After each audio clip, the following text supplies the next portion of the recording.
चलिए देखिए, आज से हम स्टार्ट कर रहे हैं सी लैंग्वेज। सी लैंग्वेज में सबसे पहले हम लोग जानेंगे सी के इंट्रोडक्शन के बारे में। Introduction to C language.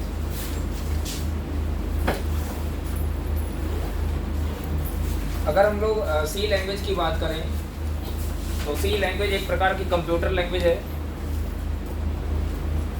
सी एक प्रकार की कंप्यूटर लैंग्वेज है जिसका इस्तेमाल करते हुए हम लोग किसी भी प्रकार का सॉफ्टवेयर आसानी से डिजाइन कर सकते हैं। और जो सी लैंग्वेज है इसको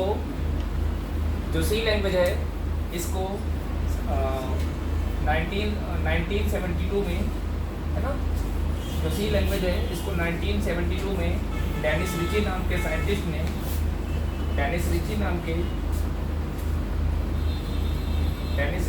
साइंटिस्ट ने AT&T नाम की बेल लेबोरेटरी में इसको डेवलप किया था।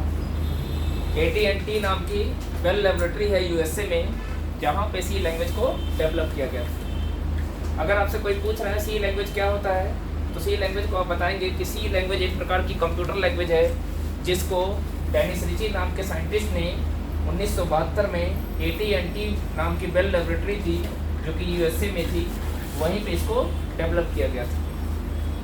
ठीक है।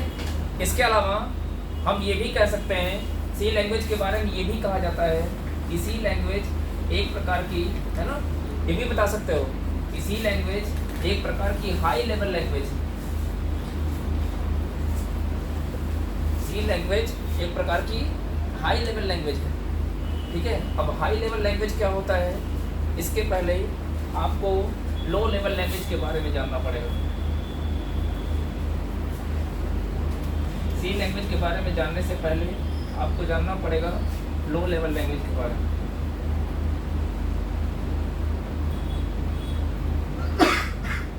ठीक है।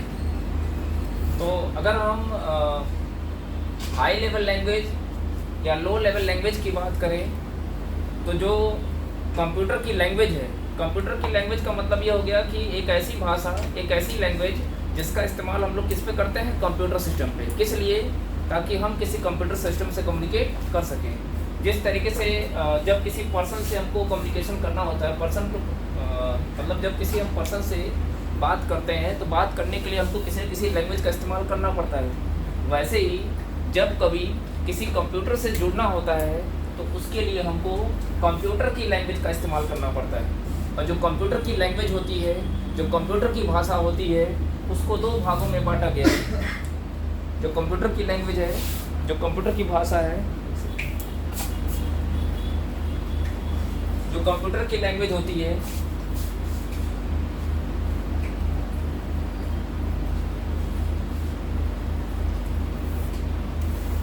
अगर हम कंप्यूटर के लैंग्वेज की बात करें तो जो कंप्यूटर की लैंग्वेज होती है इसको दो भागों में बांटा गया है।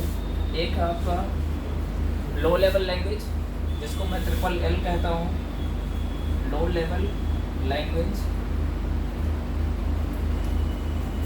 और उसके बाद आता है आपका हाई लेवल लैंग्वेज। ठीक है। जब आप लो लेवल लैंग्वेज में जाएंगे, देखिए जब कंप्यूटर के लैंग्वेज की बात होगी ना, तो सी लैंग्वेज जानने से पहले ये कुछ बेसिक टर्म हैं जिनके बारे में हमको पता होना चाहिए। अगर आपको इनके बारे में नहीं पता रहेगा तो आपको आइडिया नहीं लगेगा कि सी लैंग्वेज को क्यों लाया गया, क्या ऐसी मजबूरी थी जो इसके पहले की लैंग्वेजेस थी उनसे काम नहीं चल पाया जिसकी वजह से सी लैंग्वेज को लाया गया। तो सी लैंग्वेज का हिस्ट्री मत जानिए आप, सी लैंग्वेज का इवॉल्वमेंट क्यों हुआ, क्यों उसका सी लैंग्वेज को क्यों डेवलप किया गया, इसके बारे में भी हमको पता होना चाहिए। जैसे कभी कभी पूछ लिया जाता है कि सी लैंग्वेज को सी ही क्यों कहा जाता है। सी इसलिए कहा जाता है क्योंकि सी के पहले भी लैंग्वेजेज आई थी जिनके बारे में अभी हम जिक्र करेंगे। लेकिन उसके पहले सी लैंग्वेज के बारे में आगे जानने से पहले हम कंप्यूटर लैंग्वेज के बारे में जान लेते हैं कि कंप्यूटर की लैंग्वेज क्या होती है, सी लैंग्वेज के पहले कौन कौन सी लैंग्वेजेज आई थी, फिर आगे हम सी लैंग्वेज के बारे में हम लोग जानेंगे। अभी जो हमने बताया बस सी लैंग्वेज में इतना ध्यान रखिए कि सी लैंग्वेज एक प्रकार की कंप्यूटर लैंग्वेज है जिसका इस्तेमाल किसी कंप्यूटर सिस्टम पे किया जाता है ताकि हम लोग किसी प्रकार का सॉफ्टवेयर डिजाइन कर सकें। अब चूंकि कंप्यूटर लैंग्वेज की जब बात आ रही है, कंप्यूटर लैंग्वेज शब्द आ रहा है, तो उसके लिए हमको कंप्यूटर लैंग्वेज के बारे में हमको पता होना चाहिए। ठीक है, तो कंप्यूटर लैंग्वेज को हमने आपको बता दिया कि यह एक ऐसी लैंग्वेज होती है जिसका इस्तेमाल कहाँ पे किया जाता है, कंप्यूटर सिस्टम पे, ताकि हम कंप्यूटर सिस्टम से कम्युनिकेट कर सकें। अब जो कंप्यूटर लैंग्वेज होती है इसको दो भागों में बांटा गया है, एक लो लेवल लैंग्वेज और एक आपका होता है हाई लेवल लैंग्वेज। जब लो लेवल लैंग्वेज की बात होती है तो इसमें दो लैंग्वेजेज का जिक्र होता है। इसमें दो टाइप की लैंग्वेजेज आती है, एक आता है आपका मशीन लैंग्वेज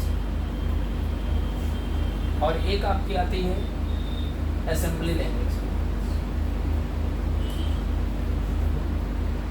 एक आपका आता है मशीन लैंग्वेज, एक आता है असेंबली लैंग्वेज। तो हम लोग हाई लेवल, और चूंकि सी लैंग्वेज किस कैटेगरी में आता है, कि आपका हाई लेवल लैंग्वेज की कैटेगरी में आता है। सी, सी प्लस प्लस, जावा, पाइथन, ये सब कैसी लैंग्वेज है?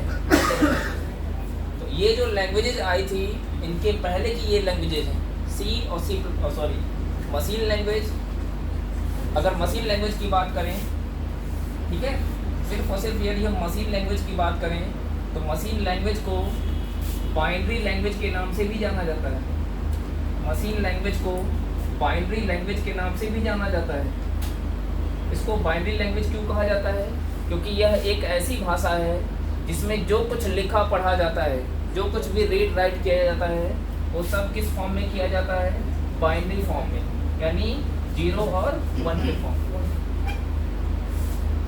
समझ में आई बात? तो लो लेवल लैंग्वेज और हाई लेवल लैंग्वेज पर डिफरेंस अभी हम बाद में बताएंगे। पहले हम जान लेते हैं मशीन लैंग्वेज क्या होता है, फिर असेंबली लैंग्वेज क्या होता है। ठीक है, तो मशीन लैंग्वेज की बात करें, जब कभी कोई पूछे आपसे मशीन लैंग्वेज क्या होता है, तो हम बताएंगे मशीन लैंग्वेज एक ऐसी लैंग्वेज होती है जिसमें जो कुछ भी लिखा या पढ़ा जाता है सब किस फॉर्म में किया जाता है? 1 और 0 के फॉर्म में किया जाता है।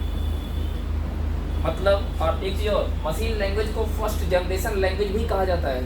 यानी जो फर्स्ट जनरेशन के कंप्यूटर थे वो सिर्फ और सिर्फ एक ही भाषा को सपोर्ट करते थे।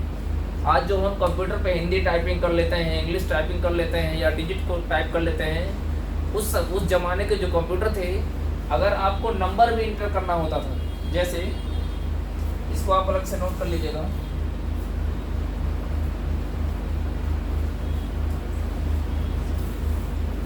क्योंकि मशीन लैंग्वेज की चर्चा हो रही है, तो मशीन लैंग्वेज क्या होता है इसके जानने के साथ साथ इसकी कमियां क्या क्या थी इसके बारे में हमको जानेंगे, है ना।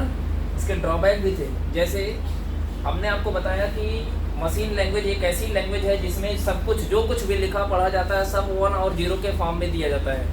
यानी यदि आज हम जो कीबोर्ड से अगर हम इंटर करते हैं 9, या कीबोर्ड से हम इंटर करते हैं कोई अल्फ़ाबेट या कोई स्पेस की प्रेस करते हैं, उस ज़माने में यानी जो फर्स्ट जनरेशन कंप्यूटर थे उस ज़माने में हम 9 नहीं टाइप करते थे, क्योंकि 9 का मतलब क्या होता है कंप्यूटर को समझ में नहीं आता था।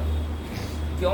क्योंकि कंप्यूटर उस जो पहले फर्स्ट जनरेशन के कंप्यूटर थे जो वैक्यूम ट्यूब टेक्नोलॉजी पे आधारित थे, मैं एकदम इनिशियल जनरेशन कंप्यूटर की बात कर रहा हूँ, वो सिर्फ और सिर्फ एक इसी भाषा को समझते थे, 1 और 0 को, बाकी किसी को समझते ही नहीं थे। तो आप बताइए, अगर उस ज़माने में भी तो कैलकुलेशन होता था, तो कैलकुलेशन करने के लिए यदि हमको 9 इंटर करना होता तो हम 9 नहीं दे पाते थे, हमको 9 का बाइनरी पता होना चाहिए।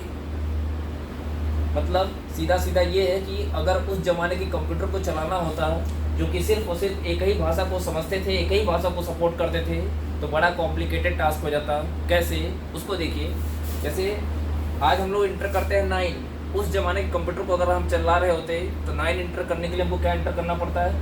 इसकी 9 की आस की वैल्यू होती है 57, और इसका मैं बाइनरी यदि निकालूँ तो 32, 16, 48, 56, 4, 2, 1। देखिए, ये हो गया आपका 57 का बाइनरी, जैसे 1, 2, 4, 8, 16, 32, 32, 16, 48 और 8, 56 और एक कितना हो गया? 57। यानी आज जो हम अगर कीबोर्ड से अगर हमको 9 इंटर करना है तो हम सिंपली कीबोर्ड से 9 का की बना हुआ उसको प्रेस कर देते हैं, 9 कंप्यूटर के अंदर चला जाता है। लेकिन उस ज़माने में यदि आपको 9 इंटर करना होता तो आपको इतनी बार बाइनरी की प्रेस करनी पड़ती। मतलब जो कि हम एक बार प्रेस कर रहे हैं हमको इतनी बार की को प्रेस करना पड़ता, मतलब 9 के बजाय हमको सीधे क्या देना पड़ता, बाइनरी वैल्यू। अब आप सोच सकते हो कि कितना कॉम्प्लिकेटेड टास्क रहा होगा जब उस जमाने के कंप्यूटर को जो लोग चलाते रहे होंगे। मतलब इसमें प्रॉब्लम क्या है, इसको मैं हाईलाइट करने का प्रयास कर रहा हूँ। प्रॉब्लम ये है कि इसमें छोटी सी छोटी बात को रखने के लिए, छोटी सी छोटी प्रॉब्लम को सॉल्व करने के लिए हमको अच्छा खासा कोड लिखना पड़ेगा। किस लैंग्वेज में, मशीन लैंग्वेज। इसकी सबसे बड़ी समस्या यही थी। रीडिंग में भी प्रॉब्लम होती थी और राइटिंग में भी प्रॉब्लम थी। यानी अगर इसका एक छोटा सा ओवरव्यू देखा जाए तो मशीन लैंग्वेज की सबसे बड़ी समस्या थी लिखने की, पढ़ने की, इसके साथ साथ उसको समझने की। भाई लिखेंगे पढ़ेंगे तब ना जब हमको वो भाषा हमको समझ में आएगी। हमसे तो छोटा सा कन्वर्जन नहीं हो पाता, नहीं कर पाते ना। समझ में आई बात। तो सबसे बड़ी मशीन लैंग्वेज की सबसे बड़ी कमी ये थी कि हमको छोटी से छोटी प्रॉब्लम को सॉल्व करने के लिए अच्छा खासा बाइनरी का कोड हमको लिखना पड़ता है। और वो तब लिख पाते जब आपको बाइनरी लैंग्वेज का अच्छा खासा नॉलेज होता। तो उस ज़माने के कंप्यूटर को चलाने के लिए जो लोग भी चलाते थे उनको मशीन लैंग्वेज का अच्छा खासा नॉलेज होता था, तभी वो उसको ऑपरेट कर पाते, अदरवाइज वो उसको ऑपरेट नहीं कर पाते। तो उस ज़माने के जो साइंटिस्ट थे उन्होंने सोचा अगर यही हाल रहा तो कंप्यूटर हमारा उतना पॉपुलर नहीं हो पाएगा। अब आप खुद ही सोच लो कि अगर हमको बाइनरी लैंग्वेज का डेटा इनपुट करना होता तो आज के ज़माने में ना हम कंप्यूटर पढ़ा रहे होते ना आप कंप्यूटर पढ़ रहे होते। दोनों बातें थी। तो उन्होंने क्या किया, एक नई लैंग्वेज लाया। उन्होंने एक नई, जो सेकेंड जनरेशन के कंप्यूटर आए, वो मशीन लैंग्वेज को तो समझते थे। आज के ज़माने के कंप्यूटर समझते कौन सी भाषा है, मशीन लैंग्वेज ही।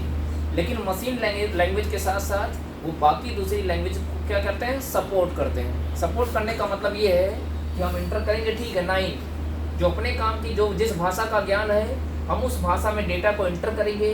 बीच में एक ट्रांसलेटर लगा होगा जो क्या करेगा, हमारे द्वारा यूज की गई भाषा को कन्वर्ट कर देगा किसमें, एक ऐसे फॉर्मेट में जिसको कंप्यूटर हमारा समझता है। और कंप्यूटर कौन सा फॉर्मेट समझता है, मशीन लैंग्वेज। मतलब आज के ज़माने के जो कंप्यूटर है कितना आसान है। हम मन करता है तो अल्फ़ाबेट टाइप करें, मन करें डिजिट, जो कुछ भी जिसका आपको नॉलेज है आप उसको यूज करिए। और जिसमें एक ट्रांसलेटर लगा होगा जो क्या करेगा, हमारे द्वारा यूज की गई उस भाषा को कंप्यूटर की भाषा में कन्वर्ट कर लेगा, जिसको कंप्यूटर हमारा आसानी से समझ के उस प्रकार का ऑपरेशन परफॉर्म कर सकता है। समझ में आई बात। तो मशीन लैंग्वेज की ये जो प्रॉब्लम थी रीडिंग और राइटिंग वाली, इसको अपने दिमाग में रखिएगा। अगर आपसे कोई पूछ रहा है high level language assembly language की ज़रूरत क्यों पड़ी, तो आप यही कहिएगा कि मशीन लैंग्वेज का सबसे बड़ी प्रॉब्लम ये थी रीडिंग, राइटिंग और अंडरस्टैंडेबिलिटी। ये तीनों ही टास्क उसमें बड़े कॉम्प्लिकेटेड थे। मतलब उसको पढ़ना भी कठिन था, लिखना भी कठिन था और समझना भी कठिन था, जिसकी वजह से असेंबली लैंग्वेज का कॉन्सेप्ट लाया गया। अब थोड़ा सा इसकी भी चर्चा कर लेते हैं।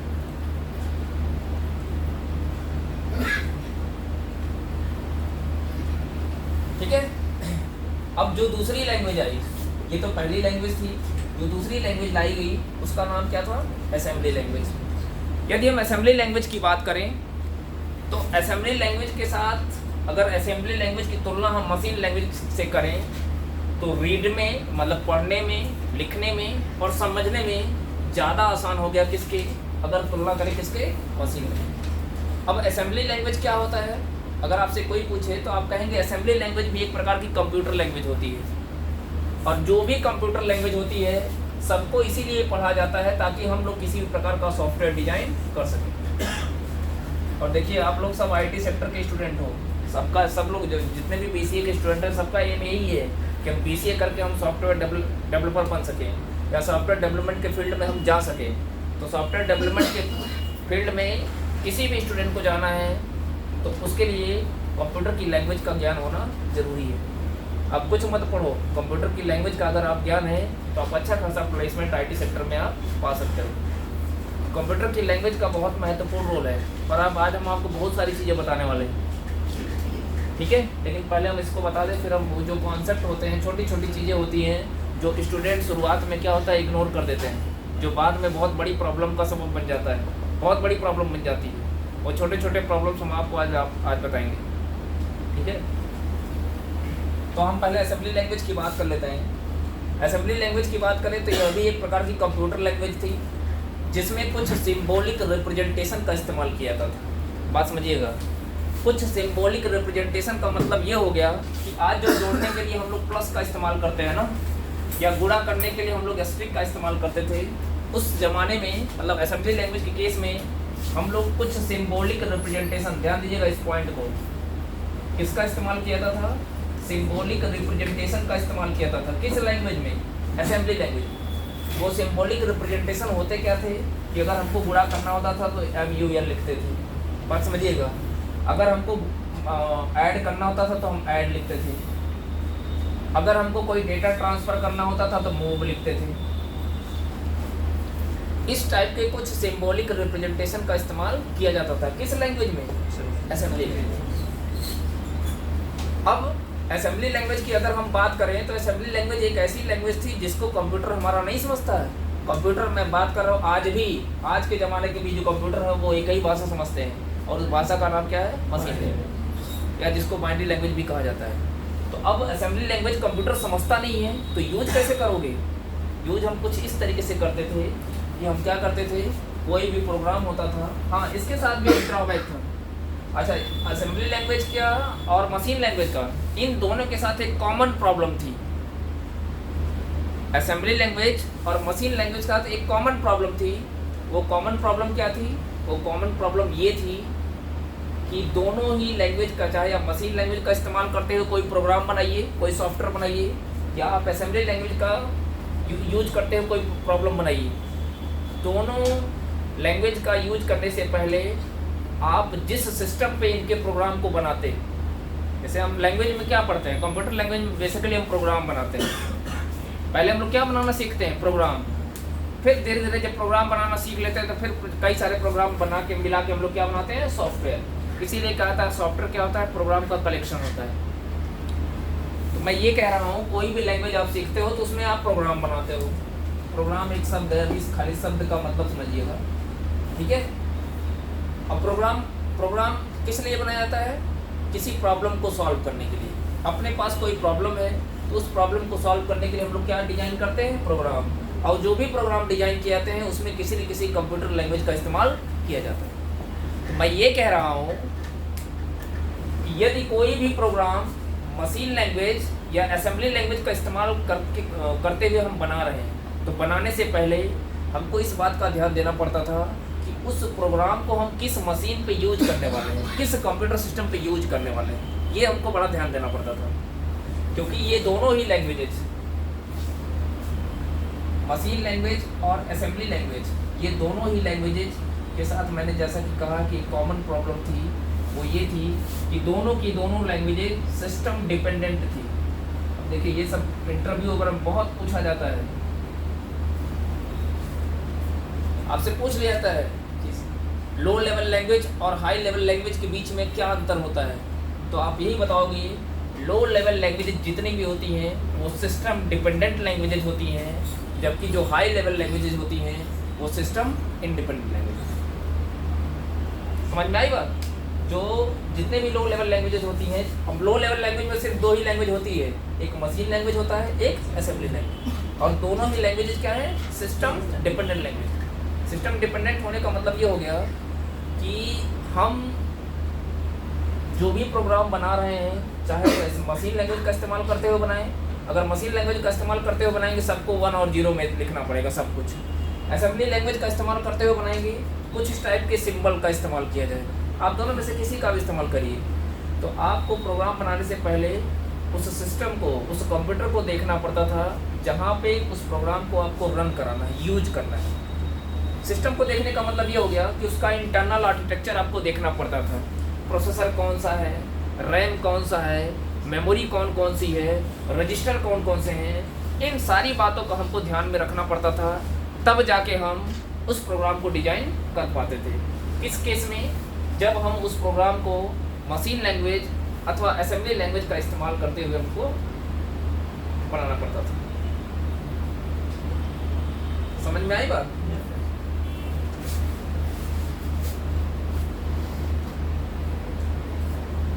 इसको सिस्टम डिपेंडेंट मत कहिए, मशीन डिपेंडेंट कहिए, क्या वही बात हो गई। सिस्टम डिपेंडेंट कहिए, मशीन डिपेंडेंट बात एक ही है। मशीन का मतलब भी किससे है? सिस्टम से ही है। ये बात समझ में आ गई? कोई भी प्रोग्राम अगर आप डिजाइन कर रहे हो किसी भी सिस्टम पे, किसका इस्तेमाल करते हुए? मशीन लैंग्वेज या असेंबली लैंग्वेज, तो आपको सिस्टम के इंटरनल आर्किटेक्चर के बारे में आपको पता होना चाहिए, उसका इंटरनल आर्किटेक्चर क्या है, तब जाके आप उस प्रोग्राम को आप डिजाइन कर पाते हैं, अदरवाइज आप प्रोग्राम को डिजाइन नहीं कर पाते। और एक चीज़ और जानने की क्या ज़रूरत थी? पता चले कि हमने प्रोग्राम बना दिया, हमने मान लीजिए किसी एक सिस्टम के लिए हमने कोई प्रोग्राम बना दिया, प्रॉब्लम क्या होगी अभी आपको समझ में आएगा। वो ये होगा कि मान लीजिए हमने एक सिस्टम के अकॉर्डिंग, इंटरनल आर्किटेक्चर के अकॉर्डिंग हमने प्रोग्राम बना दिया, किसका इस्तेमाल करते हुए? असेंबली लैंग्वेज का इस्तेमाल करते हुए। वह प्रोग्राम उसी मशीन पे रन करेगा, दूसरे पे करेगा कि नहीं करेगा, इस बात की कोई गारंटी नहीं होती। प्रॉब्लम यही थी। इसको सिस्टम डिपेंडेंट या मशीन डिपेंडेंट क्यों कहा गया? क्योंकि ये ऐसी भाषाएं थी, इनका इस्तेमाल करते हुए जो भी प्रोग्राम या जो भी सॉफ्टवेयर बनते थे, उनका इस्तेमाल हम सारे सिस्टम के ऊपर नहीं कर सकते थे। जिस सिस्टम के लिए हम डिजाइन करते थे, सिर्फ उसी सिस्टम पर रन कर पाते थे, दूसरे सिस्टम पर रन करते कि नहीं करते, इस बात की कोई गारंटी नहीं थी। इसका एक बेस्ट एग्जांपल है यूनिक्स ऑपरेटिंग सिस्टम। यूनिक्स का नाम सुने हैं? नहीं सुने हैं तो कोई बात नहीं है, मैं बता देता हूँ। यूनिक्स एक प्रकार का ऑपरेटिंग सिस्टम था जिसकी पूरी कोडिंग जिसमें की गई थी? Assembly language. तो यूनिक्स के साथ सबसे बड़ी दिक्कत ये थी कि वो किसी पर्टिकुलर प्लेटफॉर्म, किसी पर्टिकुलर मशीन पे ही इंस्टॉल हो पाता था, सारे मशीन पे इंस्टॉल नहीं हो पाता। अब थोड़ी देर के लिए सोच लीजिए, जो आरोग्य सेतु ऐप चल रहा था ना कोरोना काल में, आरोग्य सेतु ही था ना, उसमें उसकी कोडिंग अगर असेंबली लैंग्वेज में की गई होती या मशीन लैंग्वेज में की गई होती, तो जो हर मोबाइल में फटाफट इंस्टॉल हो जा रहा था, वो हम नहीं कर पाते। अगर किसी पर्टिकुलर मोबाइल के तहत के लिए ही बनाया जाता, मतलब ये इसकी सबसे बड़ी समस्या यही थी कि अगर कोई सॉफ्टवेयर आपने इनका इस्तेमाल करते हुए बना दिया, तो हमने कहा ना कि बनाने से पहले आपको मशीन के बारे में जानना पड़ता था। तो मान लीजिए एक मशीन का इंटरनल आर्किटेक्चर जान के हमने प्रोग्राम बना दिया, तो उस मशीन पे तो रन करेगा, दूसरे मशीन पे रन करेगा कि रन नहीं करेगा, इस बात की कोई गारंटी नहीं होती थी। इसको और आसानी समझ सकते हो। जैसे देखो आज के वो टाइम पे चल रहा है उसका ब्लड डोनेशन का, होता है कि नहीं होता है?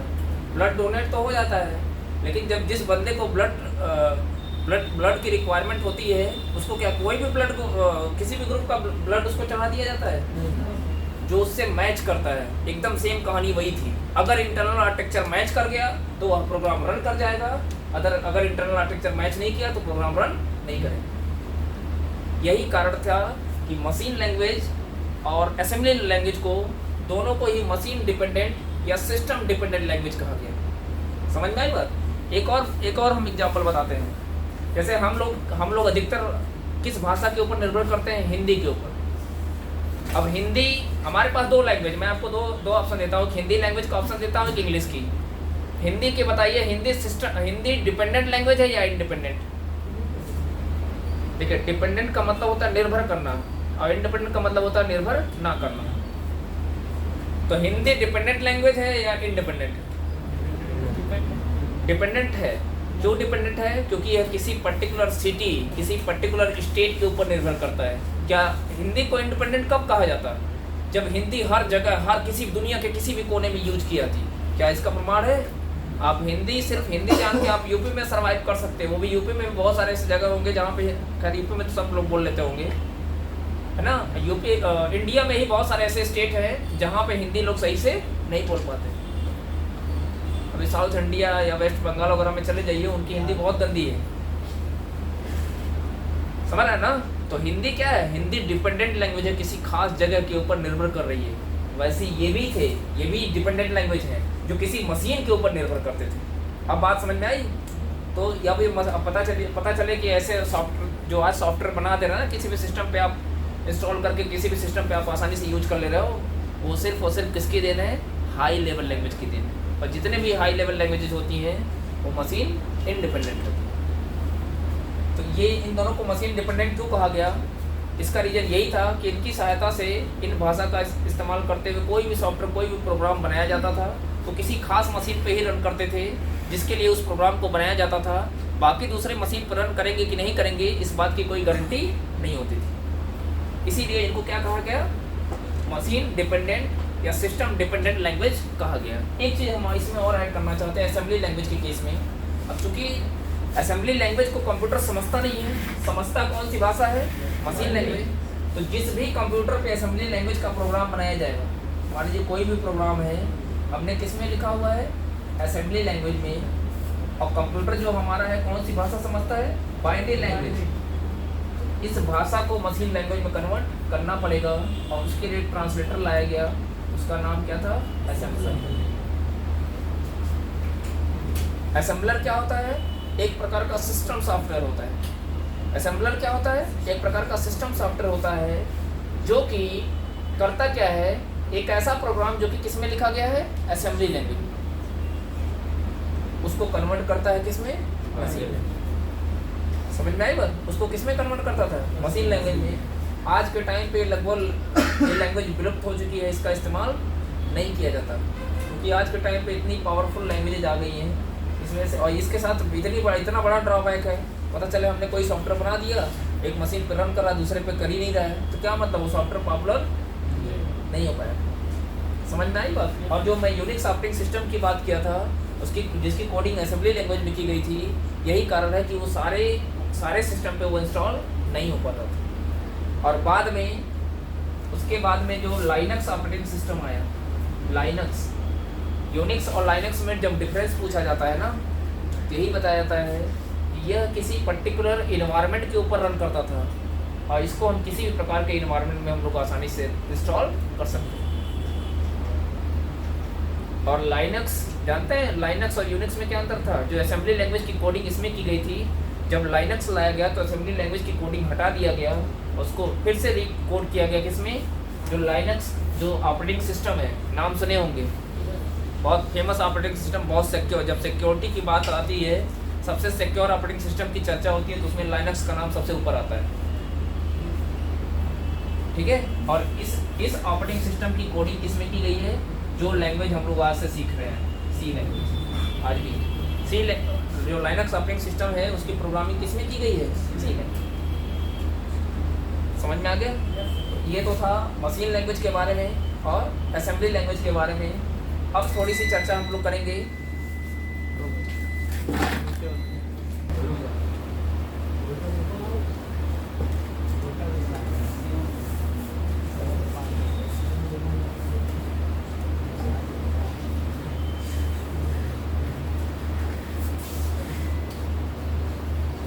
अब थोड़ी सी बात कर लें किस पे, हाई लेवल लैंग्वेज की।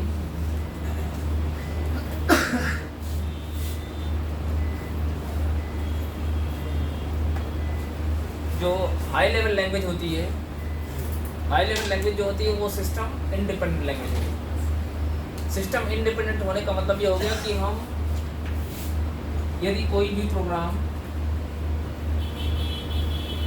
हाई लेवल लैंग्वेज में बना रहे हैं, है ना, उस प्रोग्राम को हम लोग किसी भी सिस्टम पे आसानी से कंपाइल करा के हम लोग रन करा सकते हैं। कोई भी प्रोग्राम है, मान लीजिए सी का ही हमने कोई प्रोग्राम बना दिया किसी एक सिस्टम पे, तो वही सेम प्रोग्राम हम दूसरे सिस्टम पे राइट करके हम आसानी से उसको रन करा सकते हैं। और एक चीज़ और, इसके साथ सबसे बड़ी खास बात ये है हाई लेवल लैंग्वेज के साथ कि हमको सिस्टम का इंटरनल आर्किटेक्चर के बारे में उतना जानने की ज़रूरत नहीं है। बस रैम के बारे में आपको रैम के अंदर पर्याप्त स्पेस होना चाहिए, और आज के टाइम पे रैम में तो इतना स्पेस होता ही है कि हमारा प्रोग्राम आसानी से एग्जीक्यूट कर सकता है। बाकी आपको रजिस्टर के बारे में नहीं जानना है, प्रोसेसर के बारे में जानना है, इन सब चीज़ों के बारे में आपको जानने की ज़रूरत नहीं है। समझ में आई बात। नहीं तो पता चलता कि पहले हमको लैंग्वेज सीखने से पहले हमको इलेक्ट्रॉनिक सीखना पड़ता। समझ में आई बात। तो इसीलिए ये सबसे बड़ी अच्छी बात इस लैंग्वेज के साथ यही थी। अच्छा, इस लैंग्वेज में कुछ ऐसी चीज़ें आई जो यूजर के काफ़ी क्लोज थी, जिनको यूजर आसानी से समझ सकता था, जैसे कैरेक्टर का कॉन्सेप्ट किस लैंग्वेज के अंतर्गत लाया गया, हाई लेवल लैंग्वेज। अब कैरेक्टर का मतलब क्या होता है, अगर आपसे जब भी कोई कह रहा है कैरेक्टर, तो कैरेक्टर का मतलब होता है अल्फाबेट, जिसमें कैपिटल A to Z भी आता है और स्मॉल a to Z भी आता है। उसके बाद किसकी बात होती है? डिजिट की। डिजिट का मतलब आपको पता है 0 से लेकर 9 तक होता है। उसके बाद किसकी बात होती है? Special symbol. स्पेशल सिंबल में आपको पता है @ लेस देन ग्रेटर देन बहुत सारे सिंबल होते हैं। तो जब कोई कैरेक्टर कह रहा है तो कैरेक्टर का मतलब तुरंत समझ जाइएगा, या तो अल्फ़ाबेट होगा, या तो डिजिट होगा, या तो स्पेशल सिंबल होगा। इसी के अंतर्गत कीवर्ड का कॉन्सेप्ट आया है ना, ऑपरेटर का कॉन्सेप्ट आया। ये सारे कॉन्सेप्ट किस लैंग्वेज के अंतर्गत लाए गए? High level language. बस अगर आपसे कोई पूछा हाई लेवल लैंग्वेज क्या होता है, तो हाई लेवल लैंग्वेज एक प्रकार की ये भी एक तरीके से कह सकते हो लैंग्वेज की कैटेगरी होती है। और हाई लेवल लैंग्वेज पूरी तरीके से सिस्टम इंडिपेंडेंट होती है।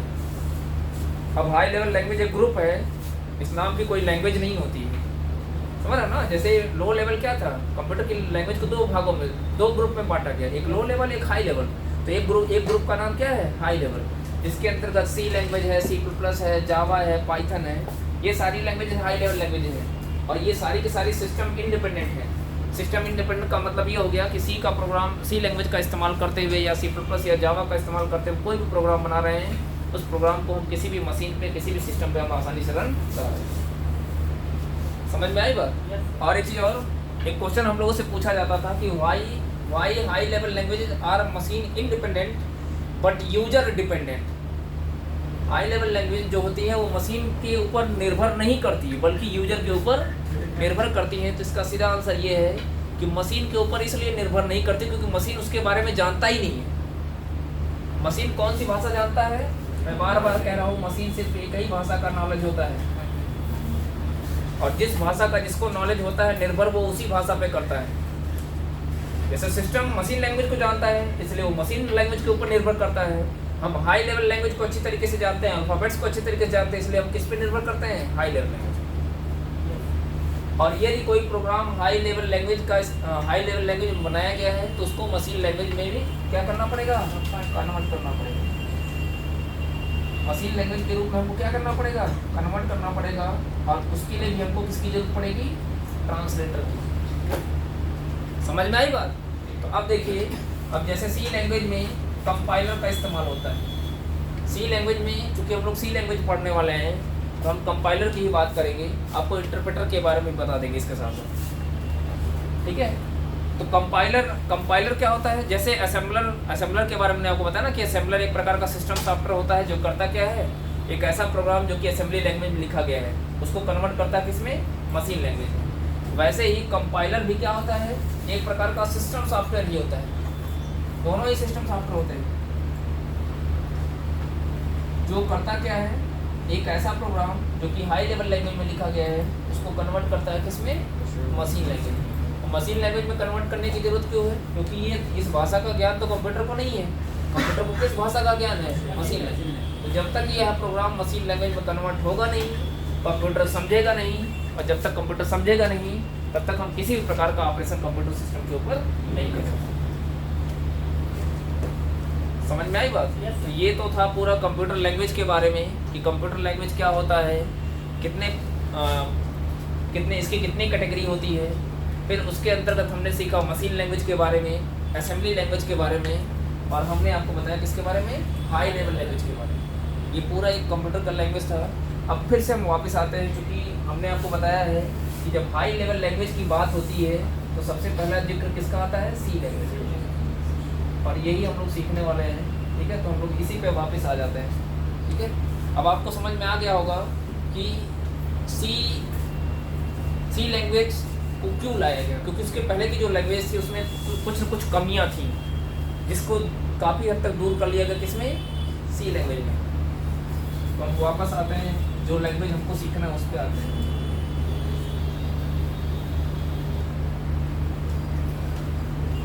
अब हमने आपको शुरुआत में ही बता दिया है कि जो सी लैंग्वेज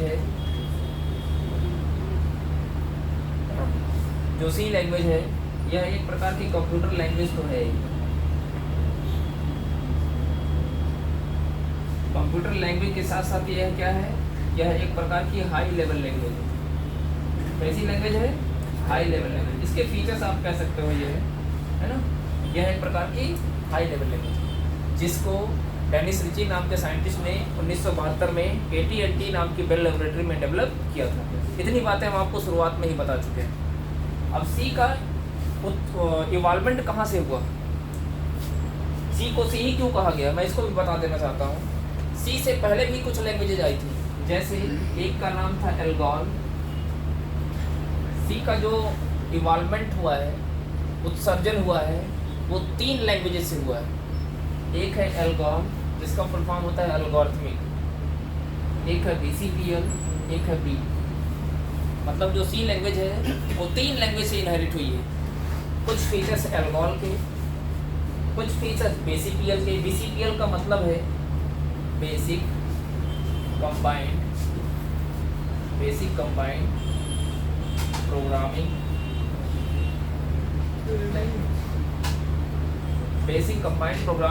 लैंग्वेज, इसका फुल फॉर्म यही है। और बी का बी ही है, ठीक है। कुछ फीचर्स एल्गोल के, कुछ फीचर BCPL के और कुछ फीचर्स बी लैंग्वेज के। और इससे जो नई लैंग्वेज बनी उसको, इसका नाम क्या पड़ गया, इसको शुरुआत में ट्रेडिशनल सी कहा गया, है ना। इसको शुरुआत में ट्रेडिशनल सी कहा गया।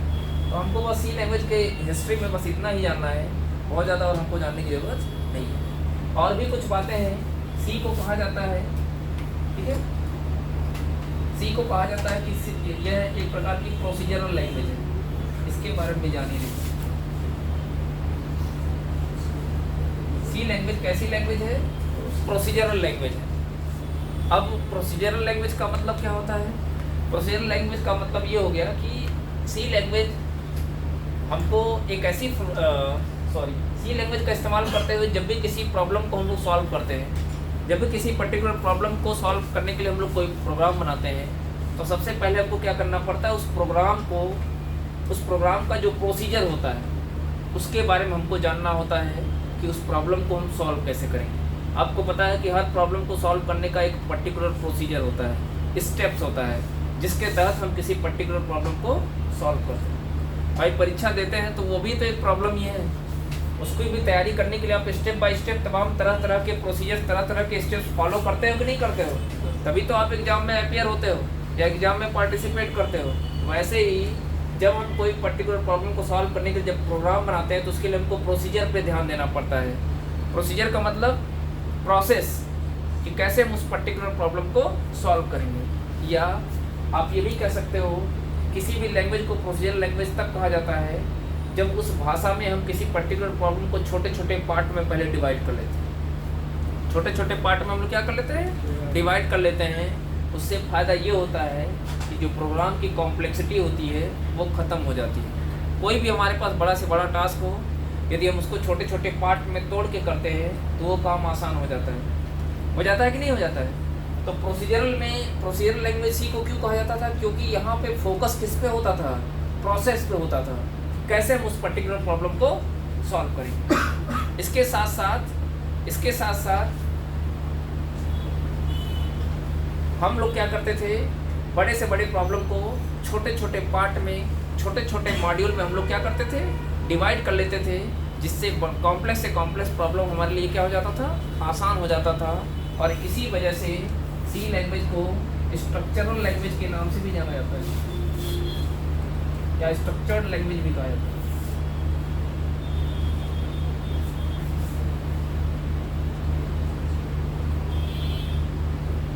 सी लैंग्वेज को स्ट्रक्चर्ड लैंग्वेज के नाम से भी जाना जाता है, ठीक है। सी के और भी बहुत सारे फीचर्स हैं जिनको हम एक एक करके हम लोग आगे डिस्कस करेंगे, ठीक है।